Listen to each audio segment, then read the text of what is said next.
నేటి వాగ్దానము, హాని కలగకుండా నిన్ను కాపాడేదను. అపోస్తల కార్యం 26:17. I will rescue you. ఈ వాగ్దానము దేవుడైన ప్రభు అపోస్తలుడైన పౌలు గారికి ఇచ్చారు. ఎక్కడ ఏ స్థితిలో అంటే వాడ బద్దలైపోయింది, పెద్ద తుఫాన్లో చిక్కున్నారు, ఎటుపోవాలో అర్థం కాని పరిస్థితి. వారు ఎన్ని ప్రయత్నాలు చేసినా వాడ అదుపులోకి రాలేదు. లాస్ట్కి వారి దగ్గర ఉన్న ఆహార పదార్థాలన్నీ నీటిలో పడేశారు. ఏది కూడా అంటే వాడను తేలిక చేస్తే ఏమన్నా కాపాడబడతామని మునిగిపోయే పరిస్థితి ఏర్పడింది. దైవజనుడు ఉన్నాడు అదే షిప్లో, ప్రార్థనాపరుడు ఉన్నాడు, భక్తిపరుడు ఉన్నాడు. అయినా శోధన విపరీతంగా ఉంది.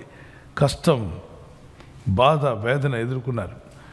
ఈ సమయంలో మునిగిపోయే సమయం. ఆ సమయంలో పౌలు గారు ప్రార్థన చేస్తున్నారు. ఆపత్కాలంలో నువ్వు నన్ను గురించి మొరపెట్టు, నేను నిన్ను విడిపిస్తాన్నాడు ప్రభు. ఆపదలు వచ్చినప్పుడు ఏం చేయాలట? ఆయన గురించి మొరపెట్టాలి. ఆయన సన్నిధిలో మొరపెట్టినప్పుడు 50వ కీర్తన 15 ఆపదలు నువ్వు నా గురించి మొరపెట్టు, నేను నిన్ను విడిపిస్తాను, అప్పుడు నీవు నన్ను మహిమపరచదు అన్నాడు. మనం మొరపెట్టాలి, ఆయన మనల్ని విడిపిస్తాడు, అప్పుడు మళ్ళీ ఆయన మనం మహిమపరుస్తాం. 3 విషయాలు ఒక దగ్గరే ఉన్నాయి. 50వ కీర్తన 15 ఆపత్కాలంలో నువ్వు నాకు మొరపెట్టుము, నేను విడిపిస్తాను. He is very present help in trouble. ఆయన ఎటువంటి ప్రమాదంలో మొరపెట్టినప్పుడు ఆయన వెంటనే నేను ఉన్నాను అని వచ్చే దేవుడు మన దేవుడు. అపోస్తలుడైన పౌలు అదే ప్రార్థన చేశాడు. ప్రభా, ఈ సమస్యలో ఉన్నాం, చిక్కున్నాను. ఏదో సువార్తలో ఆత్మసాక్షి అయిపోతుంది, వేరే విషయం. ఈ వాడలో ఈ సముద్ర తుఫాన్లో చిక్కుని చనిపోతే దానివల్ల ప్రయోజనం ఏంటి? మీకేం మహిమ రాదు, నాకు సువార్త పని జరగదు. కనుక దయచేసి ఈ ప్రమాదంలో నుండి మేము బయటపడినట్లుగా సహాయం చేయమని అపోస్తలుడైన పౌలు పట్టుదలతో ప్రార్థన చేశాడు. అప్పుడు దేవుడైన ప్రభు తన దూతను పంపి, వావ్, ఐ లైక్ దట్, ఆయన తన దూతను పంపించాట. ఈ దూత వచ్చి మాట్లాడిన మాట, మీకు ఏ హాని కలగదు, ధైర్యంగా ఉండండి, మీకు ఏ హాని రాకుండా నన్ను దేవుడు పంపించాడు. నేను ఎందుకు వచ్చానో తెలుసా? పౌలు, నిన్ను కాపాడడానికి, నీవే కాదు నీతో ఉన్న వారందరినీ కాపాడడానికి. అప్పుడు పౌలు నిలబడి చెప్తాడు, భయపడకండి, నేను ఏ దేవుడినైతే సేవిస్తున్నానో ఆ దేవుడు తన దూతను నా కొరకు పంపించాడు. నేను ఎవరిని వాడనో అంటాడు. చూసారా, మనం ఎవరి వారమో చెక్ చేసుకోవాలి ఎప్పటికప్పుడు. మనం లోకస్తులమా, మనుషుల వారమా, రాజకీయ మనుషుల వారమా, రాజకీయ నాయకుల పక్షంగా ఉన్నవారమా, ఎవరి వారం మనం? అపోస్తలుడైన పౌలు అంటాడు, నేను ఎవరిని వాడనో, ఎవరిని సేవించుచున్నానో ఆ దేవుని దూత గడిచిన రాత్రి నా యుద్ధం నిలిచి, పౌలా భయపడకము. అపోస్తలు 27, 23, 24 నీవు కైసరు ఎదుట నిలవలసి ఉన్నది. ఇదిగో నీతో కూడా వాడలో ప్రయాణమైపోవచ్చున్న వారందరినీ దేవుడు నీకు అనుగ్రహించి ఉన్నాడని చెప్పాను. Praise the Lord. నీతో కూడా ప్రయాణం చేసే వారందరినీ దేవుడు నీకు అనుగ్రహించాడు. వాళ్ళందరూ రక్షణలోకి రావాలి, నిన్ను బట్టి వారు కాపాడబడతారు. ఎంత గొప్ప వాగ్దానం ఇది. 25 చూడండి. కాబట్టి అయ్యలారా, ధైర్యం తెచ్చుకోనండి. సహోదర సహోదరి, ధైర్యం తెచ్చుకోండి.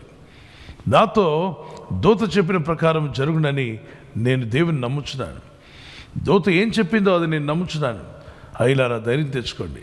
ఈరోజు ఈ వాగ్దానాలు పట్టుకొని మీరు ధైర్యం తెచ్చుకోండి. నీకు ఏం కాదు, నీ కుటుంబానికి ఏం కాదు, ఏ హాని కలగకుండా మీరు కాపాడబడుదురుగాక. ప్రార్థిస్తూ దేవుని దగ్గర మొరపెట్టండి. దేవుని యందు భయభక్తి కలిగిన మీకు ఏ హాని కలగదో, ఏ హాని కలగకుండా కాపాడబడతారు. అంతేకాదు, మీరున్న ప్రాంతం అంతా కాపాడబడునుగాక. అందుకే దేవుని బిడ్డలను ఉండనివ్వండి. దేవుని పిల్లలు ఏ వీధిలో ఉంటే ఆ వీధికి క్షేమం, ఏ ఊరిలో ఉంటే ఆ ఊరికి క్షేమం. ఒక లైట్ హౌస్ లాంటిది క్రైస్తవ జీవితం. వారు కొవ్వొత్తి కరుగుతున్న వెలుగునిస్తుంది. అలాగే నిజ క్రైస్తవుడు తాను కరిగిపోతున్న చుట్టూ ఉన్న వాళ్ళకి వెలుగును అందిస్తూ ఉంటాడు. కాబట్టి ప్రార్థనలో అందరి కొరకు ప్రార్థించేవారు క్రైస్తవులు, క్రీస్తునందు భయభక్తి కలిగిన వారు, యథార్థమైన క్రీస్తు అనుచరులు, యేసు ప్రభువుని వెంబడించేవారు చుట్టూ ఉన్న మీ కుటుంబాల కొరకు ప్రార్థన చేస్తారు, మీ ఇళ్ల కొరకు ప్రార్థన చేస్తారు, రాజుల కొరకు, మరి రాజ్యంలో ఉన్నటువంటి అధికారులందరి కొరకు ప్రార్థించేవారే క్రైస్తవులు. కనుక ప్రార్థించండి. మీరే కాదు, మీరు ఇంట్లో ఒక్కరే మారి ప్రార్థన చేస్తుంటే మిమ్మల్ని బట్టి మీ ఇంటి వారందరినీ దేవుడు మీకు అనుగ్రహించునుగాక. మీ ప్రార్థన విడవకండి, పట్టుదలతో ప్రార్థన చేయండి. మీ ప్రార్థన బట్టి మీ ఇంటి వారందరూ కూడా రక్షణలోకి వస్తారని నమ్మండి. దేవుడు రక్షించే దేవుడు. You don't need to worry. నువ్వు భయపడవద్దు. క్రీస్తు యేసునందున వారికి ఏ శిక్షా విధి లేదు అన్నాడు. కనుక యెహోవా యందు భయభక్తి గల వారికి ఆయన దూత కావలి ఏం చేస్తుంట? కాపాడుతుంది. ఆయన దూతలను మన కొరకు నిలబెట్టిన దేవునికి స్తోత్రం చెప్దామా? Praise the lord. మీరు మార్గంలో కాపాడబడుదురుగాక. ఆమేన్ చెప్పండి. మీ ప్రయత్నాలు ఫలించునుగాక. ఎటువంటి ఆపదలో ఉన్నా, శోధనలో ఉన్నా కృపగల దేవుడు మిమ్మల్ని కాచి కాపాడునుగాక. చిన్న ప్రార్థన చేసుకుందాం. పరిశుద్ధమైన మా తండ్రి, నీకు ఏ హాని కలగదని సెలవిచ్చిన మా ప్రభా, నీ ప్రజలను దర్శించండి. నీ ప్రజలు ఎవరైతే ఆపదలో ఉన్నారో, కష్టంలో ఉన్నారో, ఇబ్బందులు ఉన్నారో వారందరూ కూడా చేతులు పైకెత్తి ప్రార్థిస్తుండగా నీ సహాయం వారికి దయచేయండి అయ్యా. నీ సహాయం వారికి రావాలి. వారి కుటుంబానికి నీ సహాయం ఇవ్వండి. వారి ఇంటికి మీ సహాయం దయచేయండి. ఏ హాని కలగకుండా నీ ప్రజలను సురక్షితంగా కాపాడమని, అటువంటి భయంకరమైన తుఫాన్లో పౌలుతో ఉన్న వారిని కాపాడిన మా ప్రభా, నీ దూతను పంపి మరీ కాపాడావు. ఈరోజు నీ దూతలను అనేక ఇళ్లకు మీరు పంపిస్తున్నారని నమ్ముచున్నాం తండ్రి. ప్రార్థించున్న, మొరపెడుచున్న ప్రతి ఒక్కరింటికి మీ దూత వెళ్ళి వారిని విడిపించి కాపాడి నీ మహిమార్థం నిలబెట్టుకోమని యేసుక్రీస్తు నామములో ప్రార్థిస్తుండగా, అన్ని రకాల సమస్యల నుండి, ఆర్థిక ఇబ్బందులైనా, అది ఎటువంటి అనారోగ్య సమస్య అయినా, తల నుండి అరికాల వరకు పీడిస్తున్న ప్రతి వ్యాధి రోగం నుండి నీ ప్రజలు విడుదల పొందుదురుగాక. ఐసీలో ఉన్నవారు, సీరియస్ కండిషన్లో, క్రిటికల్ కండిషన్లో ఉన్నటువంటి వారిని కూడా స్వస్థపరచమని, మరణ పడకల మీద వారిని లేవనెత్తమని వేడుకుంటున్నాను. వారి గాయములు మాన్పండి. వారి కుటుంబంలో సమాధానం దయచేయండి. వారి ఇంట్లో ఉన్నటువంటి ఆవేదన తొలగించండి నా ప్రభా. ఆ అంధకారం ఇంట్లో నుండి తీసివేయండి. ఆ అప్పుబాధల నుండి బయటపడాలి. వారికి ఉన్న సమస్యల నుండి బయటపడాలి. వారు కొనాలనుకున్నా, అమ్మాలనుకున్నా, ఏదో మంచి ప్రయత్నం చేస్తున్న ఉద్యోగం కొరకు, పిల్లల చదువుల కొరకు, వివాహాల కొరకు, శుభకార్యాల కొరకు వారు చేసే ప్రయత్నాలు మీ నామ మహిమార్థమై అవి జరుగునుగా కేస్తున్నాములో. మీ నామాన్ని కనపరుచుకుని మహింపదమని ఈరోజు ఏది ప్రారంభించబోతున్నా, నీ బిడ్డలు ప్రారంభించినా, అలాగే ఆలోచిస్తూ ప్లాన్ చేసుకుంటుండగా వారి మా ప్లాన్స్లో మీరుండండి, మా ఆలోచనలో మీరుండండి, మా తలంపులో మీరుండండి. మా పనుల్లో మీ హస్తం తోడుగా ఉంచి బలపరిచి సఫలపరచమని, నీ యందు భయభక్తి గల వారు అతడు చేయదంతయు సఫలమగును అని సెలవిచ్చున్నావు. ఆయన నీ ప్రజలు ప్రయత్నాలు సఫలమగును గాక, మీకు మహిమ వచ్చునుగాక. మీరు మహిమ పొందమని నీ ప్రజలకు ప్రార్థన ఇంకనూ నేర్పించండి.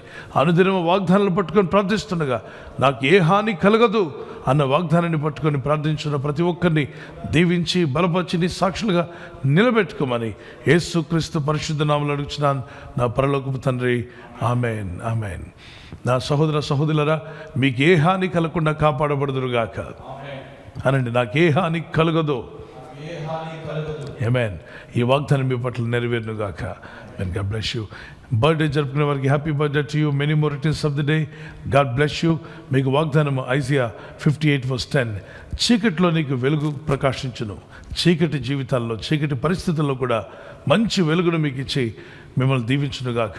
మీ జీవితం వెలుగుమయమై ఉండునుగాక. Happy birthday to you once again. అలాగే యానివర్సరీ జరుపుకునే వారికి happy anniversary. Many more returns of the day. God bless you. మీకు వాగ్దానము ఎక్సోడస్ చాప్టర్ 3:12, నిర్గమకాండం 3:12. నిశ్చయముగా నేను నీకు తోడై ఉందును. I will be with you. ఆయన మీతో ఉండి భార్యాభర్తలైన మీ ఇద్దరి మధ్యలో ఐక్యత, ఏక మనసు, లవ్ అండ్ ఎఫెక్షన్, ప్రేమానురాగాలు అధికమై ఒకరి పట్ల ఒకరు విధేయత, ప్రార్థన కలిగి ఉంటకు భార్య భర్తకు లోబడాలి, భర్త భార్యను ప్రేమించాలి అన్న చిన్న దేవుని ఆజ్ఞలు మీరు లోబడుతుండగా గొప్ప దీవెనలు మీరు పొందుదురుగాక. ఆమె ఎన్నో యానివర్సరీలు చేసుకునేటువంటి కృప, అలాగే ప్రభు చిత్తమైతే silver jubilee, golden jubilee, platinum jubilee కూడా చేసుకునే రోజులు యేసు నామములో అనుగ్రహింపబడునుగాక. ఆమేన్. God bless you.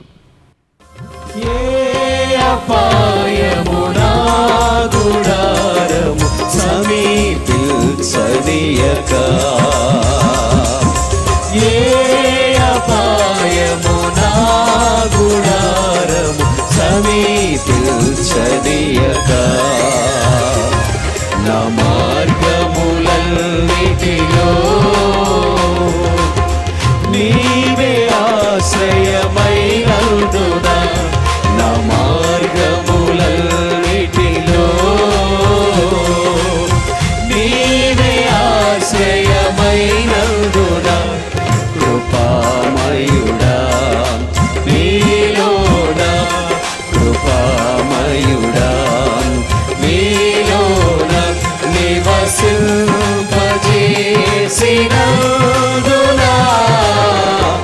ఇదిగో నా స్తుతుల సింహాసనం నీలో నివసింపజేసినందునా.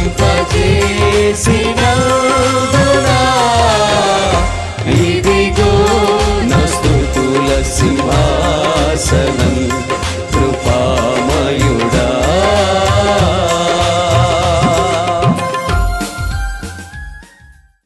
ఛానల్ మీరు సబ్స్క్రైబ్ చేసుకోవడం వలన 2 పనులు జరుగుతున్నాయి. ఒకటి, సువార్త జరుగుతున్నది, ఆత్మలు రక్షించబడుతున్నాయి.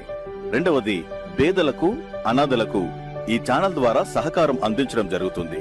మనం సబ్స్క్రైబ్ చేసుకోవడం వలన అందరికీ సహాయం చేసిన వారమవుతున్నాం. ఖచ్చితంగా ఈ యూట్యూబ్ ఛానల్ ను సబ్స్క్రైబ్ చేసుకొని బెల్ బటన్ ను క్లిక్ చేయండి. మీకు వెంటనే మెసేజెస్ పంపబడతాయి.